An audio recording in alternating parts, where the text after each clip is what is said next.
What up, man? I go by the name of Freshanova, aka Ice Lord Slim, man. You tuned in to Takeover Films. Free.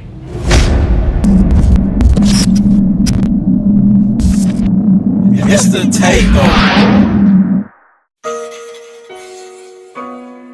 It's that Fresh Effect 2 shit. My soul is going down. I'm the nigga in your town. That nigga thought the first one was bananas. Nigga, How that shit has was your like 4 years music ago. and your audience changed since your name changed? That's a really good question. I think since the name changed from Kid Fresh to Freshanova, I think my fan bases got a little more sophisticated. I think they really take what I'm saying musically and go along with my path, which is just trying to get higher and higher and taking it up to that next level. So as fans, we kind of become complacent, you know what I'm saying? So for my audience to really mature as I've matured in age and just the way I break down and create music, I think they just advancing pretty good. As Kid Fresh, you released a good body of music, you know, from AP1 to Highway of Dreams to the first Fresh Effect. What made you continue this Fresh Effect series with the name change? Well, yeah, I think basically, you know, as Kid Fresh, I kind of just set the groundwork from, you know, AP1 to Highway of Dreams to Fresh Effect 1 into Dreamland as well. But I think Fresh Effect 2 needed a touch-up. I think it needed to be revamped. I think it needed to be something more original, because like the first Fresh Effect, I was doing a lot of jacking for beats, you know what I'm saying, really just rapping, just showing, you know what I'm saying, really that bar for bar quality. So going back into it, I wanted to bring, you know, something back that, you know, people enjoyed those Kid Fresh days or whatever, but now, you know what I'm saying, coming into being a teenager to turning into, you know, being 21 and then just going up in age, you know what I'm saying, I wanted to show something that hadn't been shown for me before. So I just wanted to take an old series, revamp it, put a new twist on it, get some new production on it, you know what I'm saying, just really go crazy, like just try to, you know, mix it up a bit. For people who don't know you, you recently started your own label, the New Roman Society, New Roman X. Why was this important for you to start this label? I think it really comes down to me just putting my ideas on the forefront, you know what I mean? Like when you kind of behind somebody else, you kind of don't have as much control as you want, you know what I'm saying? Even if you have the creative, you know, freedom to really do what you want, you really don't. You kind of got to follow by, you know what I'm saying, specific protocols or whatever that may be. So I just wanted to put like my ideas and my twist on how I would want, you know what I'm saying, me and, you know, other artists that I do, you know what I'm saying, participate in the label with, to be able to do things, you know, put the control in our hands, you know what I'm saying, really be hands-on with it. Really pull out the quality of music that I like to make, I like to listen to, and that people enjoy listening to. Like really, you know what I'm saying, be able to be that Indian on the hill, man, be able to take it up a notch, be able to just stretch the boundaries sonically. So that's really like where I figured out that that's what I wanted to do, like do something on my own.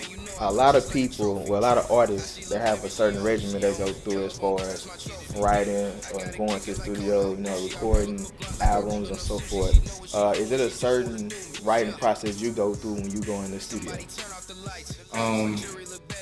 I think well, like I said, it's two different facets of it. Like there was a younger version of me that was just so eager to record, so eager to, you know what I'm saying, just make things that come to my mind. So it was just a lot of just cranking out material, just, you know what I'm saying, doing it quick, fast, just doing it so much. Cause I was just so in love with it at the time. Not saying that passion for it, anything like that has changed, but I think as I've gotten older, I fell in love with making my time, like ironically.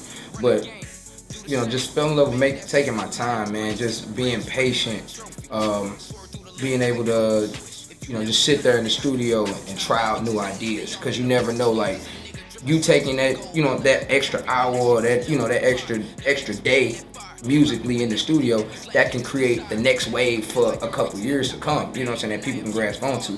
It's not only just, you know, you doing things for the moment. So, really, it's really not really too much of a writing process anymore. Like, I pretty much make my hooks first, like my choruses first, because that's what just easily comes to my mind. Like, that's easy for me to do, and then I'll follow up with a verse after the fact. So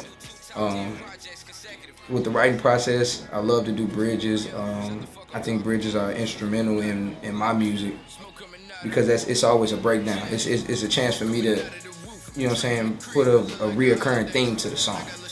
So that's pretty much what it is. I go through beats, like even when let's say another member of New Roman X, which I didn't mention on the last one, Da Vinci. Let's say Da Vinci sends me a beat. I may listen to that beat once, not get something, and come back to it a week or two later, and then I have something totally different than what I thought about the first time. So it's like I said, I've learned to realize that taking your time is really the best method for me, because you never know what you can get out of it.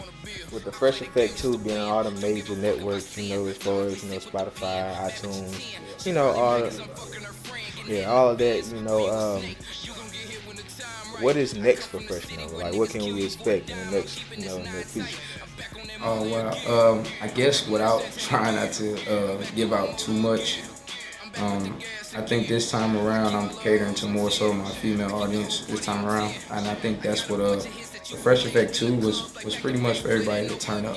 You know what I'm saying? Something for everybody to get excited with. Somebody to, you know what I'm saying, ride around in the summertime, you know what I'm saying, with your beats, you know what I'm saying, windows down and really just jam. I think coming up now for me, which will be more so of a challenge, is doing it strictly a R&B record. I think that'll be something I'm interested in and really can just make me expand my creativity. And like I said, I really appreciate my female audience, so this is just a token for them as well. Just to just to do something different, whether it be small or a big project or whatever I decide to do. I just think that's the next step for Freshanova, just trying to be diverse as possible. Because I think that's from every blog that's written anything about me, I think that's what they take heed of the most, is my versatility, my ability to keep things fresh. No pun intended. She wanna rock the boat, oh yeah. Baby, she look like a Leah. Fuck her every time I see her.